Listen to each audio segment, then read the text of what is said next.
Muy buenas tardes, queridas amigas y amigos. Eh, Estamos en el día de hoy para la tertulia sobre filosofía de la ciencia, tratando un tema de una manera un poco distinta. No vamos a hacer las conversaciones que habitualmente hacemos, sino que vamos a hacer una presentación en relación con uno de los temas que venimos desarrollando eh, en relación con la filosofía analítica de la ciencia y se refiere a la inducción científica. Entonces, vamos a comenzar señalando que el problema de la inducción, que ya hemos tratado anteriormente, está referido en dos aspectos. Uno, con respecto a la lógica de la inducción, tema que hemos tratado en meses anteriores, y el problema de la justificación de las leyes a través de la propuesta del inductivismo, que implica la inducción como método de investigación con una base lógica. Entonces, vale decir que junto con el problema de definir una ley, aparece un no menos difícil de cómo justificarla. La ley científica, en efecto, es al menos una proposición universal considerada como verdadera que habla sobre el mundo, donde nos podríamos preguntar cómo puede justificarse dicha proposición. ¿Qué fundamentos, razones o motivos tenemos para sostener que es verdadera? La respuesta general a esta pregunta dentro de la concepción heredada de la filosofía de la ciencia se ha centrado en la inducción. Es el razonamiento inductivo el que garantiza la verdad de las leyes. Es el planteamiento que ha generado esta visión heredada. Y vamos a verlo en detalle cómo se argumenta. Contexto de descubrimiento y contexto de justificación. Son dos conceptos que la visión heredada ha trabajado y como ya se ha dicho varias veces, las teorías científicas son fundamentalmente un lenguaje, un sistema axiomático cerrado eh, que está amparado por procesos de tipo deductivo. Por eso hablamos que las teorías son de carácter hipotético deductivas. Esto implica, entre otras cosas, que se conciben a la ciencia su práctica como un producto acabado y estático. Entiéndase, esto dentro de la concepción heredada de la filosofía de la ciencia que se generó desde los años 20 hasta finales de los años 60 del siglo pasado. Esto implica, entre otras cosas, que se conciben a la ciencia como un producto acabado, como un producto estático, ya lo decía. Las teorías son obras acabadas y por supuesto que no siempre lo han sido, pero lo que al filósofo clásico de la ciencia le interesa investigar es el producto acabado, no el proceso de la formación de la teoría. Y del producto acabado, lo interesante es ver cómo puede justificarse el conocimiento científico, cómo trasladar a las proposiciones científicas más alejadas de la experiencia la certeza y seguridad que obtenemos de la experiencia directa. Así, dentro de la concepción heredada se ha vuelto clásica la distinción entre estos dos contextos que estaba señalando anteriormente, el contexto de descubrimiento y el contexto de justificación. Así, en el caso del contexto de descubrimiento, podemos decir que, este concepto de descubrimiento se refiere a el ambiente de los procesos psicológicos, sociales, circunstanciales, que tienen lugar durante el proceso real en el que los científicos generan nuevas ideas o hipótesis que posteriormente se pueden convertir en teorías. Es decir, se interesa por explicar la manera en que los científicos concibieron inicialmente una teoría. Por ejemplo, algunos científicos concibieron sus hipótesis en sueños, como en el caso de Kekulé, que, por ejemplo, estaba frente a su chimenea y estaba pensando cómo poder hacer la notación de un hidrocarburo aromático como el benceno, pero no le daba la forma de notación que habitualmente estaba utilizando, cómo hacer esa notación de la fórmula del benceno.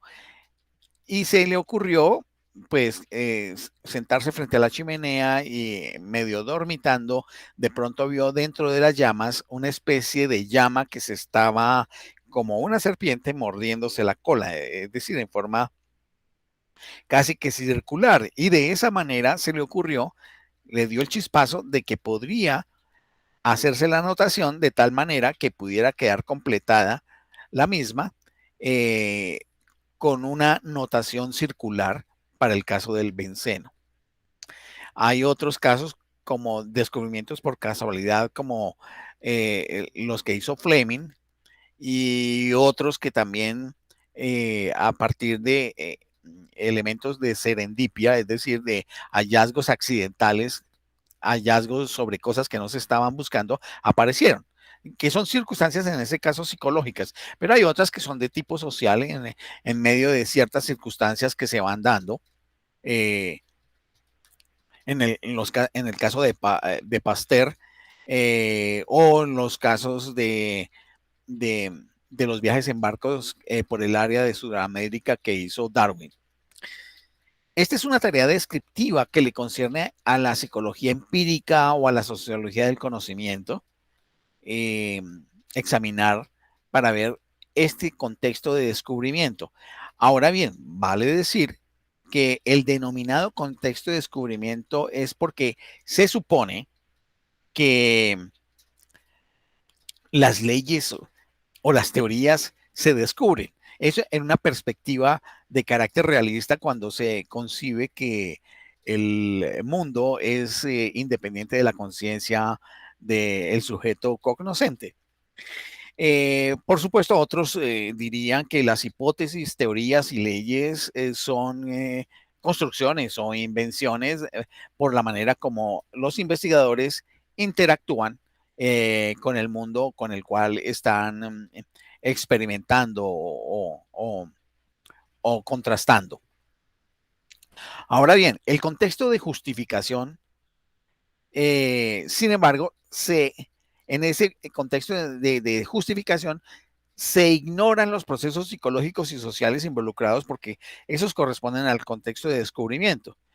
Entonces, allí en el proceso de la génesis de hipótesis, eh, la atención se centra en mostrar los parámetros de tipo lógico, los parámetros de tipo epistémico, que dichas hipótesis deben cumplir para ser consideradas como válidas dentro del campo de la ciencia. Vale decir que durante más de la primera mitad del siglo XX, la mayoría de los filósofos de la ciencia, entre ellos pues tenemos a Rudolf Carnap, eh, Reichenbach, Karl Hemper, incluso el propio Popper, han reconocido y aludido a tal distinción entre contexto de descubrimiento y contexto de justificación, principalmente para argumentar que solo el contexto de justificación o corroboración, como diría Popper, constituye un tema genuinamente filosófico de la ciencia. En época contemporánea, eso ya no se concibe de esa manera, porque se ve que en los estudios de ciencia, tecnología y sociedad, tanto contexto de, el llamado antiguamente contexto de descubrimiento como el contexto de justificación están imbrincados de una manera dramática.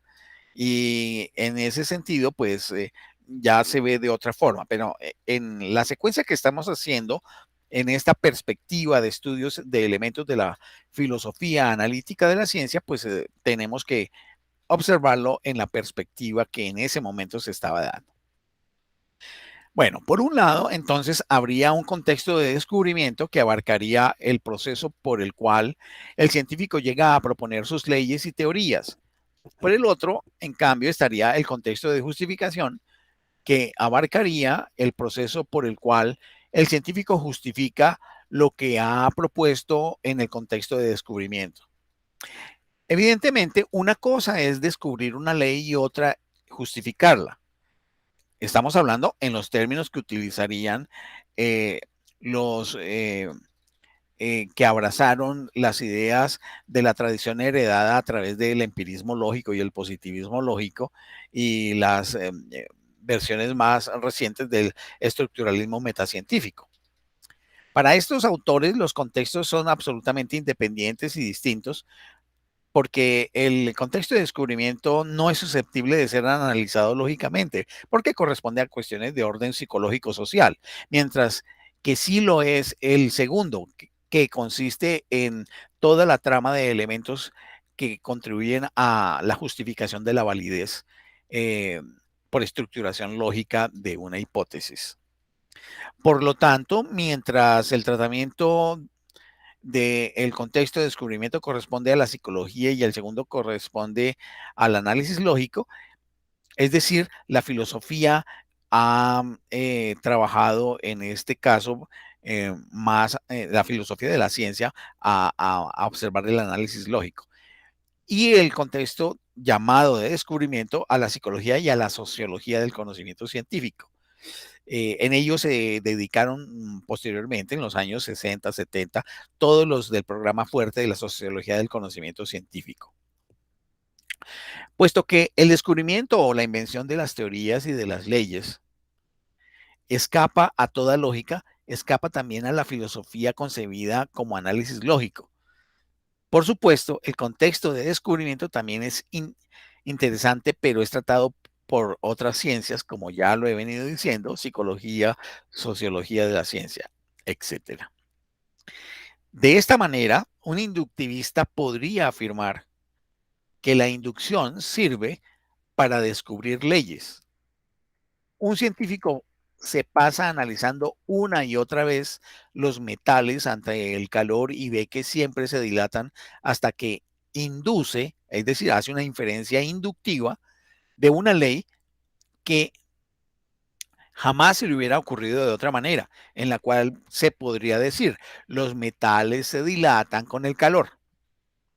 Pero otro inductivista podría decir, no, no importa cómo se le ocurrió la ley, tal vez se la sugirió un ángel o se la soñó, pero la inducción le sirve para justificarla. Una vez que tiene la ley, debe una y otra vez probarla en casos concretos. Y estas dos diferencias de concepto tienen que ver con el tipo de método que el inductivista esté utilizando. Vamos a ver que de todas maneras el establecimiento de las leyes de las cuales se ha venido hablando en las tertulias desde hace 2 o 3 sesiones, eh, en este caso para el análisis inductivo, en su construcción, hay que diferenciarlas como unas son leyes teóricas y hay otras que son leyes empíricas. Mm, Esta clasificación resulta de combinar lo que hemos visto de la distinción teórico-observacional con el problema de las leyes. Habrá, por lo tanto, leyes empíricas y leyes teóricas. Las leyes empíricas tienen en su enunciado solo elementos observacionales o empíricos. Ejemplo, los metales se dilatan con el calor. Los metales, la dilatación y el calor se pueden observar. Sin embargo, en el caso de las leyes teóricas, tienen por lo menos, tienen por lo menos un elemento teórico, es decir, un elemento de enunciado no observable. Estamos hablando de cosas que se hablaban en los años 40 y 50. Y tenemos el siguiente ejemplo que venía de los miembros de la tradición heredada. Decía, todos los átomos están compuestos por un núcleo y por lo menos un electrón. Algunos dirán, bueno, pero hoy es posible a través de ciertas técnicas poder tener una visualización o registro de los átomos.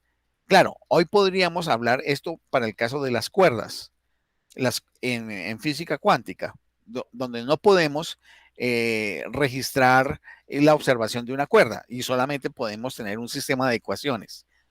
Entonces, en estos casos, decían los miembros de la tradición heredada que los elementos no observables podrían ser parte de una ley de tipo teórico, puesto que para la concepción heredada de la ciencia, eh, la ciencia es un conjunto de proposiciones, es decir, enunciados, es un lenguaje. En él debemos distinguir, además de las leyes empíricas y teóricas, un tercer tipo de proposiciones, que serían los enunciados singulares u observacionales, de los cuales ya estuvimos también hablando, y que son de tipo singular, que constituyen de todas maneras la base empírica de cada observación que pueda hacer un científico.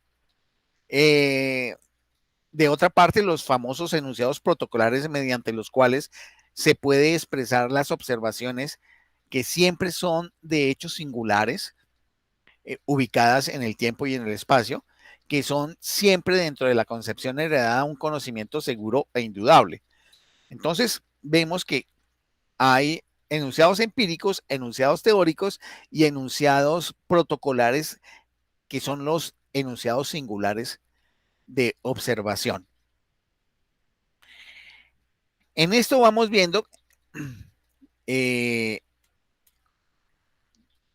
cómo el mecanismo metodológico de la inducción, que tiene que ver con la observación sistemática que conduce a hacer una inferencia de un enunciado de mayor generalidad, está, llamémoslo así, generando un mecanismo de cuasi explicación, llamémoslo por ahora de la siguiente manera. Pero observemos que aquí hay una serie de dificultades, porque es que esta es una visión al parecer ingenua de la inducción. Examinemos estos otros elementos. Si lo que deseamos es justificar la verdad, llamémoslo así, la verosimilitud de enunciados universales, en este caso las leyes, a partir de enunciados singulares, es decir, de enunciados protocolares o observaciones específicas que tenemos, estamos frente al viejo problema que ya hemos anotado de la inducción y que hace unos meses lo señalamos ya, pero en el campo de la lógica. Sabemos que la inducción no es como la deducción en cuanto a la garantía de la conservación de la verdad de los enunciados. La inducción no garantiza la verdad de la conclusión a partir de la verdad de las premisas que son de tipo protocolar, es decir, son de tipo singular. Pero creían los autores de la tradición heredada que con ciertas reglas más o menos explícitas se podría confiar sin problema en la inducción. ¿Y cuáles serían esas reglas que señalaban estos autores que hemos mencionado desde el principio de esta conversación? Tenemos una primera que dice así: el número de casos debe ser suficientemente grande. Esta es una regla de sentido común. Si veo una persona calva, no puedo a partir de allí concluir que todos los hombres son calvos. Si compro un billete de lotería y gano, no puedo concluir que todos los billetes de lotería serían los ganadores. Pero sin embargo, este enunciado del número de casos debe ser suficientemente grande. Es un supuesto soporte para justificar la inducción. Observen que es un soporte que no es de orden lógico, es más de orden práctico, de orden empírico cotidiano. Tenemos otra regla que sería, las observaciones se deben repetir en una amplia variedad de situaciones. Imaginemos lo siguiente, esta es una regla que es también evidente y que está muy vinculada con la vida cotidiana. Por ejemplo, si vamos a un colegio de mujeres y miramos a una persona y esa persona es de sexo femenino y vemos otra y ocurre lo mismo, es de sexo femenino, y vemos otras 100 y todas son mujeres, no podríamos concluir que todos los seres humanos que encuentre serán de sexo femenino. Si observan, en este ejemplo está relacionada las observaciones con el número de casos también. En este caso, el número de observaciones es grande, pero no hemos variado las circunstancias porque estamos solamente en un colegio de tipo femenino. Hay una tercera regla de este inductivismo ingenuo de supuesta justificación que dice, no puede haber ningún enunciado singular que contradiga el enunciado universal. Esta también es una idea clarísima que tiene ahí una supuesta validez de corte cuasilógico, llamémoslo así. Si he hecho una inducción después de ver miles de aves de color negro,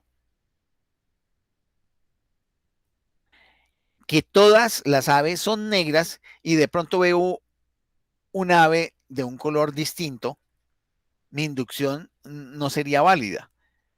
Esto eh, estaría muy relacionado con el hecho de concebir que la inducción me genera conclusiones definitivas sobre lo que voy a encontrar en el mundo, inclusive con lo que todavía no conozco, lo cual no concibe por un lado que ya el conocimiento que se produzca está acabado y no hay nada más que decir, como si el conocimiento que se produjera a partir de la inducción fuese un conocimiento infalible. Pero sabemos bien por el desarrollo de la historia de la ciencia que las teorías que se producen, las leyes que se construyen o se promulgan, tienen un carácter también de temporalidad, son falibles, porque pueden haber hallazgos que las contrasten de manera negativa, es decir, que sean falsadas, que no puedan ser corroboradas en lo que su enunciado inicial se señalaría. Entonces, teniendo en cuenta estas supuestas reglas de justificación de la inducción epistémica, empírica, finalmente, una vez alcanzada la supuesta ley universal mediante estas técnicas, se podría realizar una serie de predicciones, eh, las cuales siempre serán singulares. Una predicción siempre será singular porque se referirá a un solo evento. Por supuesto, las predicciones es si el evento aún no se ha dado. O se podrán dar explicaciones, como ya lo dijimos hace unas sesiones, cuando el evento se ha dado y a partir de la ley podemos decir por qué ocurrió ese fenómeno que ya estamos presenciando. Vamos a mirar algunas críticas a estas visiones ingenuas del inductivismo. Supongamos, como hacían los autores de la concepción heredada, que la base empírica es fiable, es confiable. Es decir, que no hay ningún problema en aceptar que los enunciados observacionales o singulares reflejan perfectamente la realidad. Analizaremos solamente por ahora el salto de los enunciados singulares a los universales, es decir, lo que llamamos inducción. La gran pregunta es cómo justificar la inducción Y cuando estamos hablando de cómo justificar la inducción, estamos hablando cómo es su justificación de tipo teórico, epistémico, ontológico y lógico. ¿Cómo podemos hacer eso? Es decir, ¿por qué la inducción me garantiza que partiendo de enunciados singulares, sumados uno tras otro, puedo afirmar un enunciado universal? Podríamos decirlo de otra manera. ¿Qué fundamento argumentativo tiene la inducción para asegurarme que habiendo visto 100,000 personas con los ojos de color negro, que la próxima persona que encuentre tendrá los ojos color negro? Esto tomando ejemplos así cotidianos para no abordar temas específicos en un campo científico donde cosas como estas pudieran, análogas, pudieran surgir. Nos podemos preguntar entonces, ¿puede la inducción garantizarme que si los enunciados observacionales son verdaderos, es decir, los singulares que voy viendo y voy sumando uno a uno, la conclusión será verdadera? ¿Qué me podría, desde el punto de vista argumentativo, señalar eso? Cuando estas son experiencias que tienen un carácter finito, pero como estamos intentando construir un enunciado universal, enunciado universal tendría que tener una validez para absolutamente todo lo que pudiera yo observar en relación con eso de lo cual habla el enunciado. Entonces tenemos aquí una contrastación entre experiencia finita versus eh, pretensión infinita de explicación. Está claro que con la deducción el problema no se presenta. No cabe ninguna duda de que si las premisas en una deducción son verdaderas, la conclusión de una deducción pues también lo será. Y lo será porque en el fondo la conclusión está de alguna manera contenida en las premisas. Pero eso no lo podemos decir de la inducción. En cambio, pues con la inducción, si se presenta el problema, es porque la conclusión dice algo que va más allá que las premisas. Y esa es la diferencia entre deducción e inducción. En la deducción ya está prácticamente contenida eh, el enunciado de la conclusión dentro de las premisas que he dado en ese proceso de derivación deductiva. En cambio, en la inducción, a partir de lo conocido, vamos a decir algo que todavía no conocemos, de lo desconocido. Y ahí no hay ninguna garantía desde el punto de vista ni lógico, ni por supuesto teórico. La inducción entonces no garantiza la verdad de la conclusión a partir de la verdad de las premisas. En cambio, pues la deducción sí. Por eso la deducción es óptima en matemática y es óptima en una teoría que se considere acabada y que empiece uno a trabajarla eh, haciendo derivación de enunciados más universales a menos universales. Pero sabemos que las teorías, cuando se construyen, no se pueden construir de manera inductiva.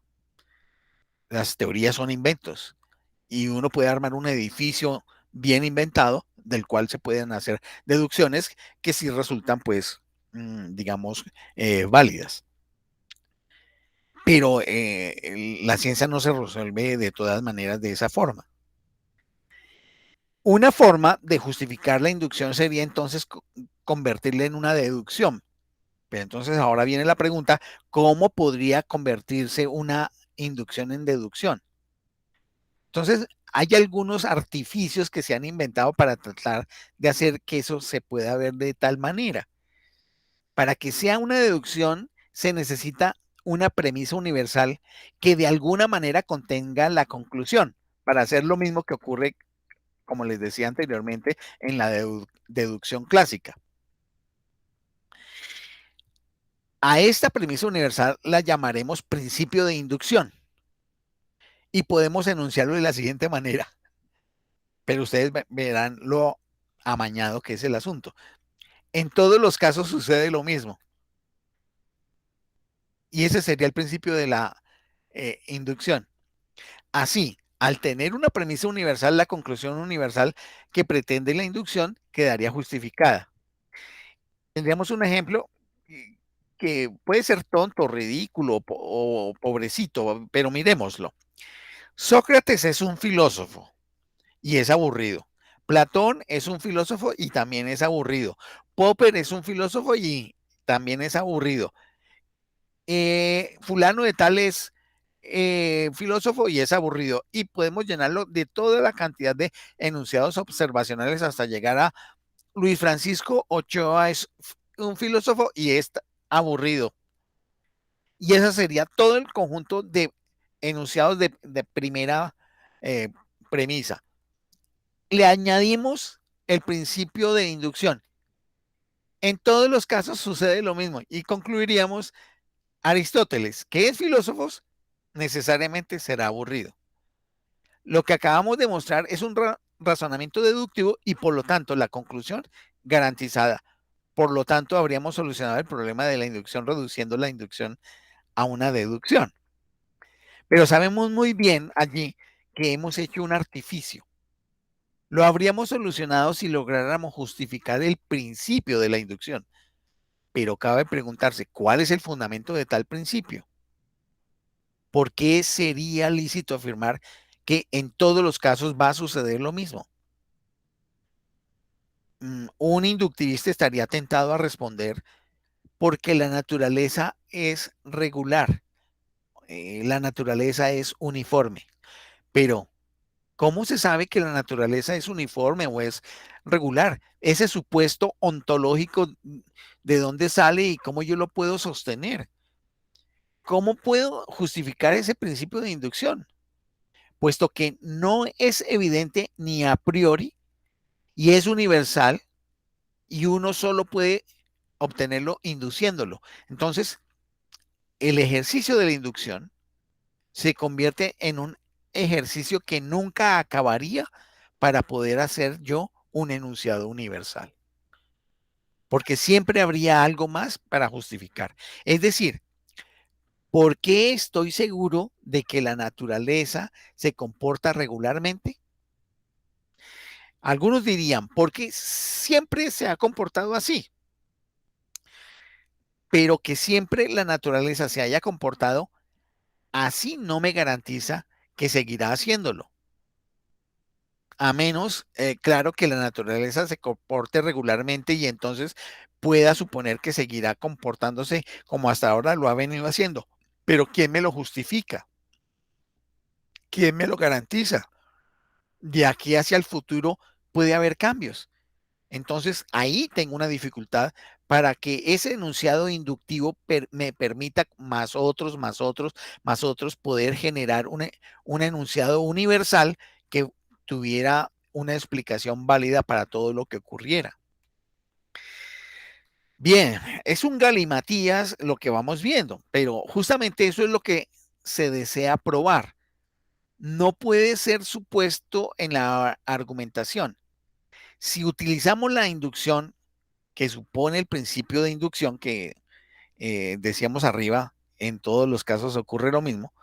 Para justificar el principio de inducción estaríamos cometiendo una falacia que es la falacia de petitio principi o petición de principio, que significa que yo estoy suponiendo lo que quiero demostrar. O sea, que ya tengo contenido, lo que quiero demostrar en lo que quiero demostrar. Entonces, no, es como una especie de trampa. No hay forma de justificar el principio de inducción y por lo tanto no hay forma de salvar la inducción en términos de una fundamentación ni lógica, ni ontológica, ni filosófica, ni epistémica. Esta conclusión, además, es evidente por más artilugios lógicos que uno quiera intentar. La inducción no es infalible. Si uno no conoce por qué sucede un hecho, si no se conoce la causa, si no se puede asegurar con certeza nada a partir de la inducción, entonces no puede justificar la inducción. Por supuesto que aquí podemos hablar que la inducción funcionando para niveles de explicación causalista, donde puede ser una causalidad lineal o puede ser una causalidad factorial. Cuando hablamos de causalidad factorial estamos hablando de haces o grupos de causas que interactúan unas con otras para generar un resultado. Sea cualquiera de estas dos visiones causalísticas, la lineal o ya la factorial, no nos funciona este eh, intento de justificación de la inducción. Algunos autores, vale decir, han considerado que la inducción como tal no necesita justificación, y esta es otra salida, porque de todas maneras es un método de justificación. Y entonces se preguntan, ¿acaso un método de justificación amerita una fundamentación que lo justifique? En efecto, pues el mismo problema lo tiene la deducción. ¿Cómo justificar la deducción? A través de deducciones sería suponerla, ¿no? A través de inducciones sería debilitarla. Un hecho o un fenómeno es explicado por una ley científica. Una ley científica es explicada por la ley científica fundamental más general que explica todo el conjunto de campos donde está contenido el fenómeno. Pero, ¿qué otorga legalidad a esa ley que es más general? No puede apelarse a una ley mayor. Lo interesante es ver qué casos concretos de inducción son válidos y cuáles no. Y eso habría que verlo. Pero yo lo que quiero señalar que es para la mayor parte de las áreas de la ciencia que tienen trabajo experimental, trabajo de observación sistemática, lo que hace uno habitualmente es un ejercicio de observación sistemática de hechos singulares. Y lo que va haciendo es una sumatoria. Y si a uno se le ocurre formular un enunciado universal, lo que está haciendo es un ejercicio inductivo, pero ese ejercicio inductivo no tiene justificación. Y ese es uno de las dramas y paradojas que tiene la ciencia. Eso en materia del empirismo inductivista. Por eso es que hay otras tendencias en filosofía de la ciencia, como en el caso de Popper, que plantea que realmente los enunciados universales de teoría no se construyen a partir de la inducción, sino que son desarrollos inventados de teoría que intentan explicar una serie de fenómenos y lo que habría que hacer no es verificación experimental inductiva, sino contrastación de falsación de hipótesis con el propósito de ver si todo lo que dice la teoría ocurre en todos los casos y para eso se busca escoger al menos un caso donde no se cumpla. Si se llega a encontrar ese caso, entonces en ese sentido se diría que la teoría no explica los hechos. Pero si todos los intentos de prueba para falsar la teoría fracasan, podríamos decir, según Popper, que hasta el momento, con los datos obtenidos de contrastaciones hechas, la teoría ha sido corroborada porque explica todavía los hechos, sin querer decir que es la teoría definitiva. Y en ese sentido, no habría teorías definitivas. Y por supuesto, no habría leyes definitivas. Bien, podemos decir que desde la perspectiva hipotético-deductiva, se considera que el método inductivo genera incoherencias al necesitar presentar un enunciado universal que lo justifique y con ello reaparece el problema de tener que crear hipótesis auxiliares para lograr acomodar una teoría de acuerdo a los datos referidos a enunciados singulares sobre los hechos particulares, y es por ello que para justificarlo se necesita utilizar otras inferencias inductivas de orden superior aplicadas deductivamente para justificar las de orden inferior. Es como una especie de escalera de justificación, aspecto que deja sin bases la inducción al intentar un fundamento en la experiencia a través de una regresión infinita de justificaciones. De esta manera, no existe una justificación racional para la inducción, porque siempre el nivel superior de justificación necesitaría después también otra serie de enunciados de tipo singular que permitieran justificar este nivel y así sucesivamente. Entonces genera una regresión infinita de justificación, lo cual hace desde el punto de vista de lógica deductiva imposible de justificar. Popper lo señalaba de la siguiente manera: a partir de la obra de Hume, debería haberse visto claramente que aparecen con facilidad incoherencias cuando se admite el principio de inducción, y también que difícilmente pueden evitarse, si es que es posible tal cosa, ya que a su vez el principio de inducción tiene que ser un enunciado universal. Así pues, si intentamos afirmar que sabemos por experiencia que el principio es verdadero, reaparecen de nuevo justamente los mismos problemas que motivaron su introducción. Para justificarlo tenemos que utilizar nuevas inferencias inductivas.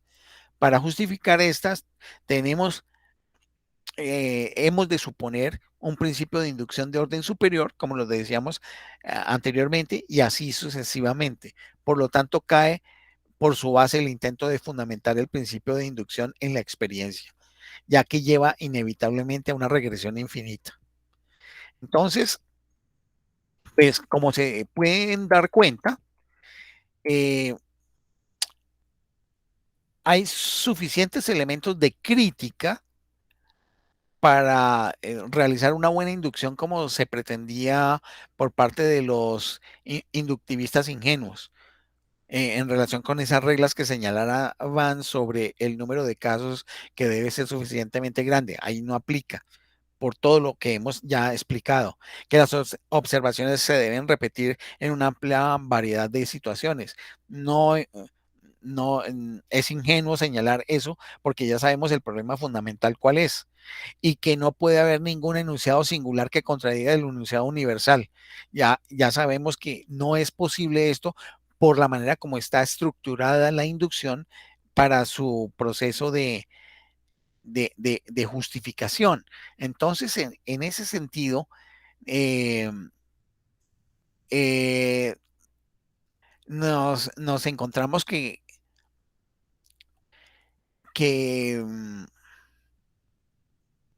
la pregunta de que si se puede justificar el principio de inducción pareciera que no. Sin embargo, vale la pena, por ejemplo, escuchar qué diría un filósofo de la ciencia australiano como Alan Chalmers. Dice, mi versión del principio de inducción dice así: si en una gran variedad de condiciones se observa una gran cantidad de elementos A y todos los elementos A observados sin excepción poseen la propiedad B, entonces todos los A poseen la propiedad B. Este principio, o algo muy parecido, es el principio básico en el que se basa la ciencia si se acepta la postura inductiva ingenua. Pero ya vimos los problemas que hay. Y de todas maneras, la forma como Chalmers lo está planteando es para todos los elementos A observados que implican un conjunto finito. Cuando son conjuntos finitos, realmente no hay una inducción real. Lo que hay es un ejercicio deductivo al final de cuentas, porque en los conjuntos finitos ya está el elemento que se quiere concluir, está condensado en las sumatorias de los enunciados singulares. El problema está cuando a partir de enunciados observados, observacionales, queremos explicar todo lo que vayamos a encontrar para siempre. Y eso no va a ser posible porque ya cuando son conjuntos infinitos de elementos no podemos hacer el ejercicio de tipo inductivo.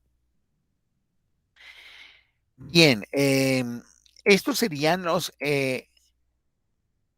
elementos que yo quisiera señalar para el día de hoy en relación con el principio de inducción. Pero vale decir que la práctica de la ciencia es una práctica experimental, una práctica de observación, una práctica de registro sistemático de datos, y esta información de alguna manera, cuando la vamos asumiendo, nos permite decir hacia dónde tienden, llamémoslo así, los comportamientos de lo que estamos observando.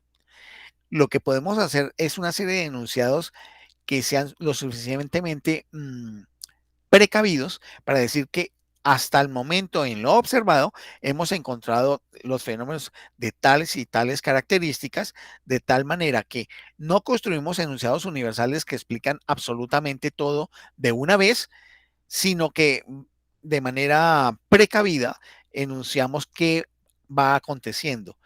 Yo veo que en eso sería un ejercicio dentro de la filosofía de las ciencias, por un lado, pero por, por otra parte, de la práctica de las ciencias, de evitar esa pretensión siempre omnicomprensiva de hacer una explicación definitiva y total, porque siempre hay la posibilidad de encontrar algo nuevo.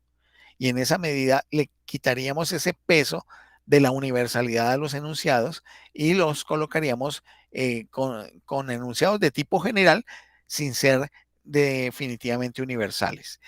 Con ello yo terminaría la presentación para el día de hoy y dejaría, si hay preguntas, si hay comentarios, la palabra para quienes estén presentes en esta presentación, en esta exposición.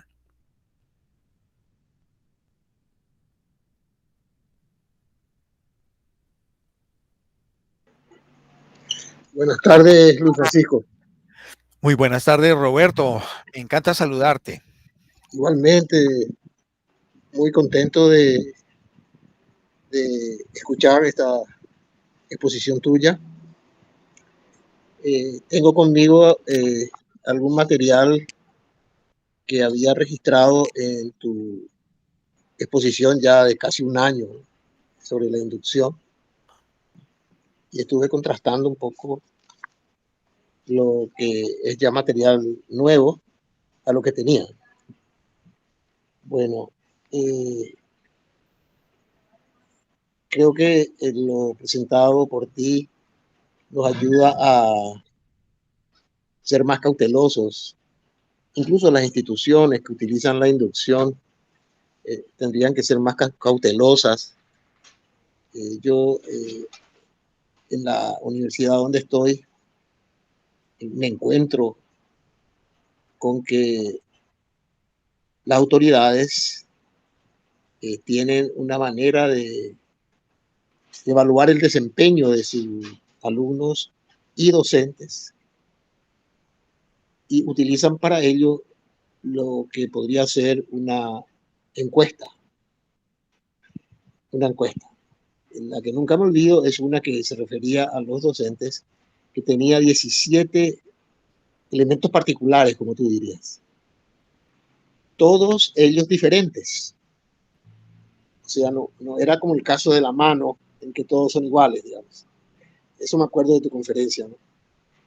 Y al final hacían el conteo, vamos a decir, de un grupo de alumnos, de 50 alumnos, y querían con esos datos tener un enunciado general, ¿sí? De componentes singulares diferentes, unificarlos en un enunciado general. Y generalmente lo resumían con las cifras altas, buen alumno, buen desempeño docente. Después un nivel medio y el que tenía más bajo, según también la escala que tenían ellos como menos, era un mal desempeño docente, que llevaba muchas veces a advertencias, incluso a separación. A separación. Me ha pasado con equipos de arquitectura, sino esta universidad tiene varias carreras, pero como yo estaba siempre en la reunión de directores, vi que ocurrían separaciones de profesores por baja calificación que da o que dio la encuesta. Entonces ahí viene la gran pregunta, que yo lo hice en reuniones de directores, pero todas las veces la eludieron. La pregunta es, señora directora o señora rectora o todas las autoridades, ¿cuál es el nivel de veracidad del resultado de estos datos? Entonces, nunca me contestaron. Y con tu exposición ya de hace un año o más, vamos a decir. Y esta me ratifica que verdaderamente la veracidad es muy precaria. Entonces, Luis Francisco estaban tomando decisiones basados en esa, fundamentados en esa precariedad. Y eso se refería, como te digo, a observaciones por el desempeño, pero también en la plataforma Moodle, digamos, la forma de evaluar utiliza muchas encuestas o respuestas en que tú eliges una de las respuestas y al final sale también la suma final, que la misma máquina lo hace. Entonces, esa tampoco tiene un alto nivel de veracidad. Y sin embargo, esa plataforma es la utilizada por todas las carreras de la universidad. Entonces, aquí viene, no digo la conclusión, pero pareciera una hipótesis sería, ¿no? Una hipótesis. Eh, están utilizando la inducción con criterios de que tiene una alta veracidad. Sí, sí, Roberto, pues si me permites, esto que tú estás tocando, creo que se va en varias instituciones en muchos de nuestros países. mm, Conlleva varios problemas. A ver, tomando el ejemplo que colocas. Primero que todo, que hay un elemento subyacente de carácter valorativo en los enunciados que se construyen para los ítems de la escala o de la encuesta que se esté aplicando. Se supone que una escala o una encuesta es un instrumento de indagación para hacer registro de un hecho o evento, fenómeno, objeto de investigación, que en el caso que está señalando sería el desempeño docente, pero el punto sería cuál es el baremo, es decir, el punto cero de escala para poder clasificar el desempeño docente. Tendría que haber primero que todo un baremo o una escala de valoración de desempeño.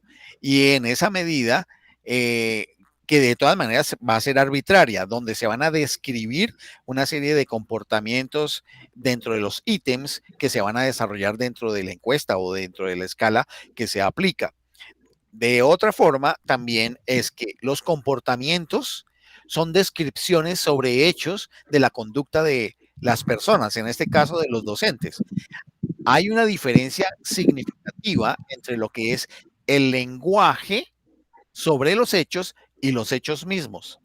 Hay una distancia entre los hechos mismos, comportamiento de los docentes, y el lenguaje que habla acerca de los mismos. Esta distinción ya también la había hecho el propio Wittgenstein en el Tractatus.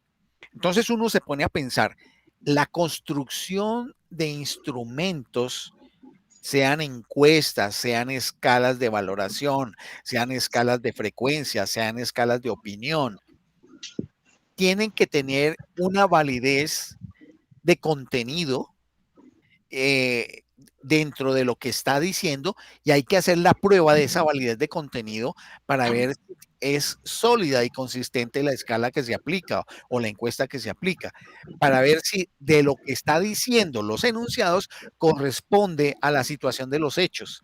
Y eso hay que hacerle prueba para ver si tiene consistencia. Entonces, ni siquiera hemos llegado todavía al problema de la inducción, sino en la construcción de la misma escala donde se registra. Imagínense, entonces en ese sentido hay que, teniendo en cuenta todo el trabajo que va a ser inductivo indudablemente, pero sobre un conjunto finito, afortunadamente, porque es un número determinado de docentes, sobre el cual sí se podría hacer afortunadamente un trabajo deductivo, porque es un conjunto finito. Sí. Pero en la construcción de la escala, en los ítems que describen los comportamientos que se supone se van a valorar, hay que hacer una correspondencia uno a uno si de lo que se describe en el enunciado del comportamiento está reflejando el comportamiento en sí mismo cuando se observa, porque ahí hay Claro. una distancia. Entonces, eso por un lado. Por otro lado, es el criterio de valoración tiene que ser un criterio de valoración a través de una escala que, como digo, debe haber un baremo donde hay un límite de un mínimo aceptable y otros niveles más altos para poder tomar decisiones después de decir que los docentes que han sido valorados a través de la encuesta por parte de los usuarios de las clases de esos docentes, el mínimo para ser aprobado es tal puntaje que corresponde a las secuencias de todas las veces o algunas veces, qué sé yo, de acuerdo con la escala del comportamiento que se ha descrito y que ese comportamiento corresponda evidentemente a una actuación realizada por el estudiante. Esto nos muestra que para el caso de las ciencias humanas y sociales, que es lo que estamos tratando acá, la construcción de instrumentos debe ser lo más precisa posible, como cuando estamos en la fabricación de un oscilómetro para medir, eh, por ejemplo, el paso de la corriente por una determinada área y que lo que esté registrándose corresponde exactamente a la medición que se supone está pasando a través de esa corriente eléctrica. Entonces, como nos podemos dar cuenta, en el ejercicio de la actividad científica, la búsqueda de la precisión para la medición es importante porque aquí hay una medición inicial, pero a partir de unos elementos cualitativos que tienen que ver con el comportamiento. Después viene el valor cuantitativo, pero después viene nuevamente otro elemento cualitativo que es el juicio de valor de acuerdo con el baremo que se dé en la escala sobre el mínimo aceptable. Entonces, aquí el juego de entre cuantitativo y cualitativo es fundamental, cosa que no se dará tanto en el campo de ciencias físico-naturales, pero en las ciencias sociales sí. Y por supuesto, se requiere un trabajo muy riguroso de quienes construyen la escala para que su aplicación sea lo más adecuada posible y que no conlleve a tomas de decisiones equívocas por una mala utilización técnica en la construcción de la escala y su administración. Es lo que yo diría en relación con lo que acabas de contar. Como es un conjunto finito de docentes, pues no habría problema porque al final de cuentas no habría una inducción, sino sería una deducción, porque sería como el ejemplo de los dedos de la mano. Aquí no serían, digamos que 5 profesores, digamos 50 profesores. De todas maneras, 50 es un conjunto finito. Y de él, pues si sabemos que tiene tales atributos y características, hacemos al final de cuentas la deducción y la hacemos acompañados de el punto del baremo mínimo aceptable para mantenerse dentro de la institución y ahí sí tomar las decisiones.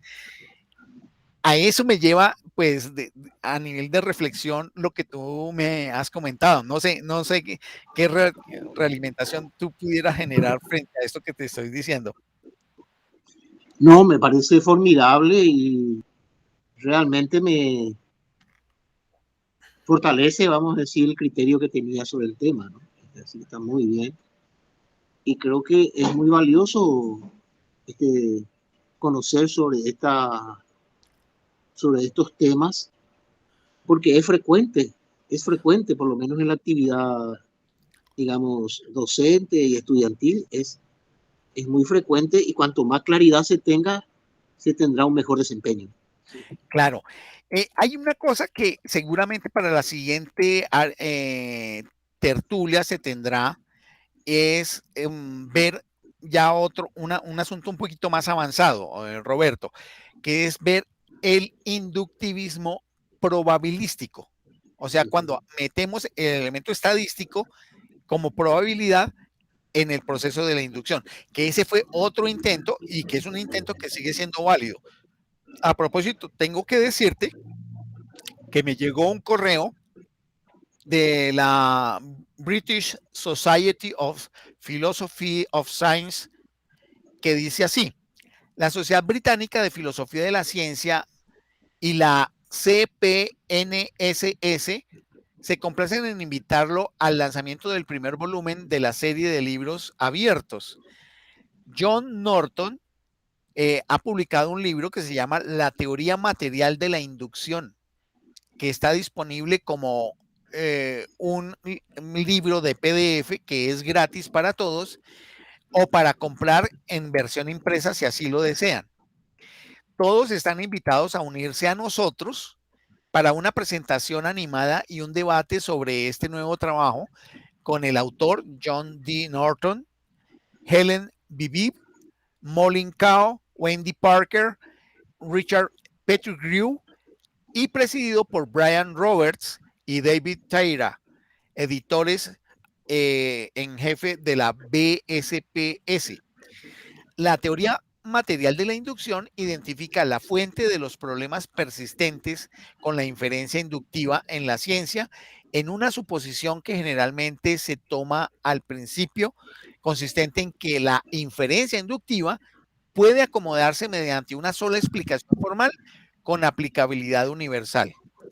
En cambio, también se argumenta que no existe una explicación formal única y universalmente aplicable. Más bien, cada dominio tiene una lógica inductiva nativa, es decir, propia del contexto al cual se refiere. El contenido de esa lógica y de dónde se puede aplicar están determinados por los hechos imperantes en ese dominio al cual se está refiriendo. Me llegó esto, tengo ya el libro, Roberto, y la explicación es ahora próximamente en el mes de enero. Entonces, el libro está en inglés. Si te parece, esto me llegó hace 2 días y justamente iba a ser hoy lo de la inducción. Entonces, yo creo que puede ser muy beneficioso. Si te parece, te envío el libro y, No? y te mandaría también por si puedes lograr unirte a la presentación y discusión del tema en el mes de enero. La fecha no la recuerdo ahora, es que voy a mirar a ver si está por ahí, si está la fecha. Es que no me acuerdo qué día es. No lo tengo acá. No, No no, no lo, importa. pero de todas maneras, yo te enviaría los datos de la fecha del evento. Entonces, el asunto de la inducción sigue siendo un asunto clave actualmente dentro de la ciencia en general y dentro de la filosofía de la ciencia en particular, porque al final de cuentas, Roberto, con nuestras posibilidades finitas, nosotros seguimos haciendo experiencias que son particulares, singulares, y a partir de eso, pues nos acercamos a teorías o no, o podemos hacer corroboración o podemos hacer verificación, dependiendo de las áreas específicas. Entonces, creo que es útil y es válido. Claro, claro. Sí, tiene mucha cercanía con lo que son la vida cotidiana, ¿no? Y la vida social. Es que definitivamente yo no veo que haya tampoco una distancia grande entre la actividad que hace un científico en su laboratorio o en su campo de trabajo con el propósito de dar explicación a un fenómeno, a lo que una persona trata de explicar, por ejemplo, con lo que le pasa a partir de sus experiencias diarias. Por supuesto, el científico tiene una visión mucho más sofisticada y tiene un ejercicio disciplinado riguroso. Las personas habitualmente no, Sí, pero exacto. el tipo de tarea es muy semejante, porque uno va Sí, sumando eventos y a partir de esos eventos va haciendo inferencias. La inferencia es ese proceso de razonamiento aproximado de qué puede suceder o qué está pasando ahí, que es el motivo de las explicaciones en ciencia, al final de cuentas. no, lo Entonces, tuvimos la semana pasada, la tuvimos con las encuestas de la elección en Chile. Todas las empresas, digamos, antes de ocurrir la elección, hablaban de un empate técnico entre ambos candidatos. Después se produce la primera, ¿cómo se dice? en la primera La primera, vuelta, vuelta y no fue empate técnico, sino ganó el señor Boric. Kass. No, Boric. pero en la primera ganó el señor Kass Ah, de ya. 28 a 25 Ya. porcentaje. Entonces, desde luego ahí se le hinchó el pulmón de felicidad, digamos, y ya en los debates que hubieron dos debates, hablaba ya como presidente, porque si logró ganar ahí las encuestas, entonces dijeron, bueno, no fue tan empate técnico, pero este va a ir para adelante. Además, la tradición de elecciones pasadas, esta es una generalización, ¿no? Dicen que el que gana la primera vuelta prácticamente se Sí, sienta en sí. el sillón de la presidencia. Imagínate, ¿cómo llamarías? Es una premisa Claro, universal, sí, una claro, generalización. una generalización a partir de las experiencias anteriores, pero mire, no ocurre. Y terminó lo que conocimos. Prácticamente el candidato, este joven, que fue líder Eh, estudiantil, lo aplastó como si fuera un tractor y ganó por 1 millón de votos. correcto, correcto, sí, Entonces, sí, sí, sí. ese proceso, ¿cómo podríamos leer desde la filosofía, la ciencia, digamos? Por ¿Quién nos supuesto, dice? pues hay varios elementos ahí que desde la época en que tú y yo trabajamos, que era la relación entre conocimiento e interés, Sí, es que hay conocimientos que, de acuerdo con los intereses que hay en boga, por sí, ejemplo, los medios de comunicación chilenos, ¿qué preferían? ¿Que Boric o este otro señor Cast fuera presidente?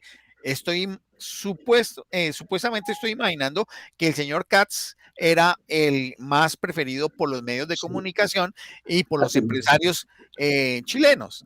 Y por sin duda, supuesto, y por supuesto, querían generar alguna influencia en la sí, población y entonces plantean lo que plantean. Sin embargo, los hechos son contundentes, son a así es, rajatabla de tal sí. manera que sucede lo que tú acabas de señalar. No, y fíjate, Luis Francisco, ya que un tema muy lindo este para conversar, digamos. Eh, en sus posiciones para la primera vuelta, los medios de comunicación los ponían muy contrastantes el uno del otro en su posición. El uno decía ultraconservador, vamos a decir, de la herencia, incluso militar, etcétera, etcétera, y al otro sencillamente un comunista. Sencillamente es. Su programa, decía, su programa es comunista. Listo. Bueno, ocurre este acontecimiento de la primera vuelta en que Kass lleva esa ligera ventaja, entonces se vio que había en el medio una población que prácticamente era la que decidía, pero esa población, no estaba con los extremos, no estaba con los extremos. Entonces, ¿qué tenían que hacer los candidatos para ganarse a esa población que estaba ahí en el medio? Entonces, según lo que contaron ahí, suavizaron sus respectivas posiciones extremas Claro, para entrar a un centro, decían ellos. Este, en verdad, eh, eh, el señor Kass mantuvo su posición porque su atractivo era la dureza, ¿no? Acabar con tal cosa, etcétera, etcétera. Y planteaba el miedo. Ustedes con este tipo, no sé, va a terminar mal el país. Bueno, y el otro suavizó un poco su posición, pero en la relación con los presidentes de las diferentes, porque en la primera vuelta hubieron muchos candidatos, como 7 hubo. Uno ya dijo, yo no quiero saber nada de este comunista, y los otros no dijeron nada, como la democracia cristiana, por ejemplo, y eh, por lo visto habrá conversado con él y todo ese grupo tiró para ese lado. Pero hubo un candidato muy extraño, reside en Estados Unidos, mm, reside en Estados Unidos candidato presidencial, imagínate, ujú, y obtuvo la tercera posición, o sea, ganó la primera vuelta Kass, segundo Boris y tercero este señor. Y después ya venían los otros. Entonces, ¿cómo se gana a ese señor que está en los Estados Unidos? Y el resultado que mostró final, la mayoría de los que siguieron a ese candidato a los Estados Unidos se fue hacia el lado de Boris. Mira, contrastante. Absolutamente. Sí, sí, sí, Porque sí, era sí. imposible incluso hablar con el candidato, digamos. Además, los que estaban en Chile no es que tenían mucha relación con el candidato que está en Estados Unidos. Él prometía una serie de cosas, etcétera, etcétera, pero, pero no había todavía hecho como para decir, mira, este señor ya hizo esto y aquello. Y al final pasaron para el lado, porque en realidad lo que querían ellos, ese grupo, era que hubieran cambios. Realmente la situación estaba muy difícil y a lo mejor este candidato que ganó interpretó eso. Sí, ¿sabes qué, Roberto? Una vez más se corrobora con esto que tú estás señalando, cómo los hechos del mundo, cuando uno los indaga, son una dinámica que en muchos casos no es suficientemente predecible, que Sí, pueden generar sorpresas, cambios súbitos, emergencias, como lo dicen personas como Stenger, como Capra, como sí, todos estos amigos que hablan acerca de los sistemas complejos. sí, sí, eh, y el mundo desde la física de partículas, desde la física de las cuerdas, de las supercuerdas, hasta los fenómenos astronómicos más potentes, nos están mostrando cada vez más que el universo no está acabado, ni está definido, ni puede haber una teoría que ya él lo explique todo, oh, sino así que mismo. siempre hay una serie de cambios. Y entonces tenemos que estar siempre, digamos, a la expectativa de los movimientos y de los cambios, como en una especie de presente continuo, de Sí, presente sí, continuo, porque las cosas emergen, cambian, y esto debería, yo creo, para los movimientos de la filosofía de la ciencia y para las ciencias en general, mantenerse de la misma manera y no pensar que uno elabora teorías que ya son acabadas, sino sí, que sí, todo genera cambios, transformaciones y que debemos estar, que es sugerible estar siempre pendientes de las transformaciones y de los cambios en una actitud de alerta, de estado de alerta en presente continuo. Yo así diría, mismo. O sea, lo que tú dices también podría también interpretarse que ese determinismo no es tan radical. yo estoy totalmente de acuerdo con eso. Yo Sí, creo que ese determinismo es el que ha generado esa búsqueda de teorías definitivas y totales. Y lo que vemos es que no pareciera que va para allá la cosa, porque los así, hechos van generando más generan tendencias, más sí, que definiciones, más sí, sí, que explicaciones causales lineales e sí, incluso factoriales, porque pueden haber, es más propensiones. Y de allí viene el asunto de mejor utilicemos, llamemos modelos de explicación estadística, que son más de propensiones que de asuntos definitivos, sí, de determinismos acabados y definitivos. Yo veo cada vez más eso así. sí. Así se nos aparece, en verdad.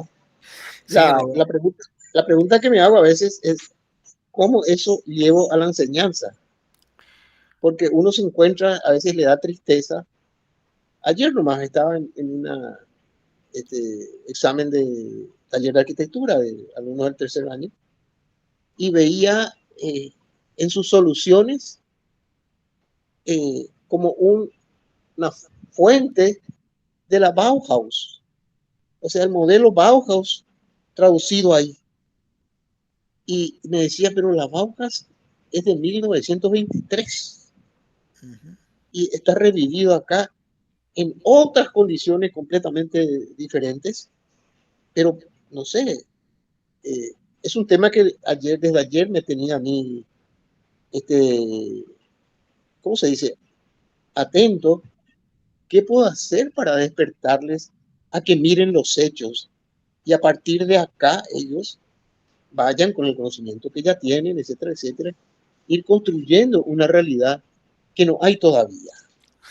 Sí, yo veo que cómo necesitamos hacer una distinción entre los hechos con respecto a los enunciados sobre los hechos, porque es Sí, que muchas veces nos quedamos con los enunciados sobre los hechos y así parece es. ser que hay una distancia que Sí, se sí, construye entre los unos y los otros y parece ser que es una trampa para la inteligencia quedarnos en los enunciados sobre los hechos. así mismo. Siempre tenemos que estar contrastando. Si este enunciado sobre los hechos es consistente o si hay que variar el enunciado, porque es que el enunciado es una fórmula, es solamente una fórmula.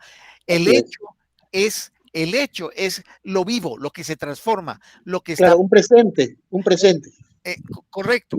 Entonces, por esa razón, una serie de enunciados que se dieron, por ejemplo, en 1920, hoy tienen una validez o una aplicabilidad que va a ser muy mermada con respecto a los hechos que hoy actualmente ocurren. Así es. Por eso, en las lecturas que uno hace, por ejemplo, de autores antiguos, uno no, uno no puede hacer el juzgamiento desde lo que hoy tengo ahora, Sí, sino ubicarme lo mejor que pueda en la época para entender lo que se dijo en la época. así mismo. Así mismo. Por ejemplo, ahorita que estamos estudiando esto de la inducción, por eso que se está estudiando de la inducción de los miembros del positivismo lógico y empirismo lógico a través de la tradición heredada, eso, pues sabemos que ya no puede ser. Solamente por el conocimiento de qué era lo que se pensaba allí, podemos elaborar para lo que tenemos ahora nosotros.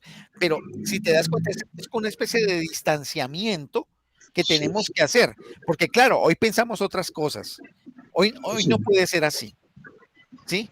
Pero vas a ver que hay profesores, hay intelectuales que siguen pegados a esos enunciados como si esos enunciados fueran en presente.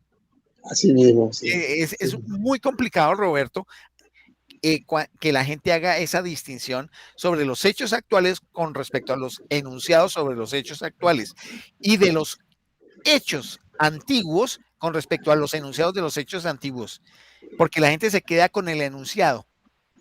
Entonces, sí, es un asunto de quedar atrapado en las palabras. sí. Y sabes que eso mismo se hace en lo que se llama estado del arte, cuando se buscan fuentes exteriores y son enunciados, ¿no? Pero no se contrastan en una discusión con los hechos, Sí, porque sería un buen ejercicio esa contrastación que uno ponga incluso en el texto de su libro, ¿cierto? No hay esa práctica. Es una transferencia, un copy-paste de lo que me interesa a mí.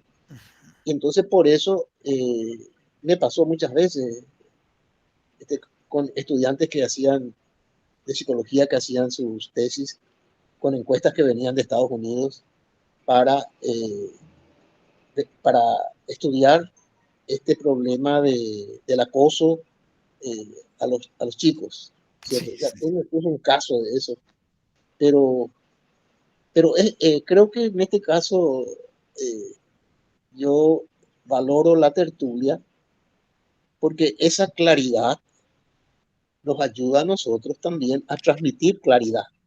Claro, claro, totalmente de acuerdo, Roberto. Yo quiero comentarte que para de hoy en 8 días estaré nuevamente acá y voy a trabajar en la parte de lo que sería la inducción probabilística Ajá, en esa secuencia. Eh, yo los invité a los que habitualmente vienen a la tertulia, pero fuiste el único que respondió.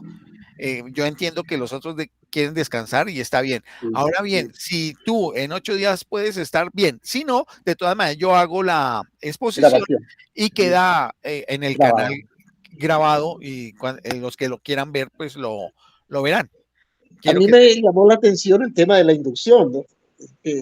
es con quien yo, digamos, todos los días también estoy Claro, claro. relacionándome. Y otra es que, como ayer terminaron mis clases, creo que te había comentado que estaba con una materia que se me superponía a la hora de la tertulia. Y esta noche voy a Asunción a visitar a mis familiares y Qué pasar con bueno, ellos estos días. Sí. qué bueno. Voy a ver si allá en mi casa puedo también escuchar la conferencia del próximo, de 8 días. Listo, Roberto. Entonces, Quiero felicitarte por este gran trabajo que has hecho, gracias. intelectual, filosófico, de haber tenido la generosidad de compartir con nosotros, que como te digo, ha sido de gran valor. Y te doy las felicidades por estos días, Lo que mismo. disfrutes con los tuyos y que el próximo año sea un devenir. Es correcto, creo que es por ahí el asunto y el sentimiento es mutuo, Roberto, siempre con el aprecio y la gratitud que yo tengo hacia ti por los momentos en los cuales fuiste mi guianza en mis primeros años de actividad relacionada con la investigación, la preocupación social, la actividad académica y el pensamiento intelectual. Muchísimas gracias y como dicen cuando hay un brindis, salud. Salud. Muchas gracias, Roberto. Y entonces ya en este momento terminamos. Voy a- a acabar la grabación y entonces será hasta la próxima sesión. Muy amable. Hasta la próxima. Igualmente.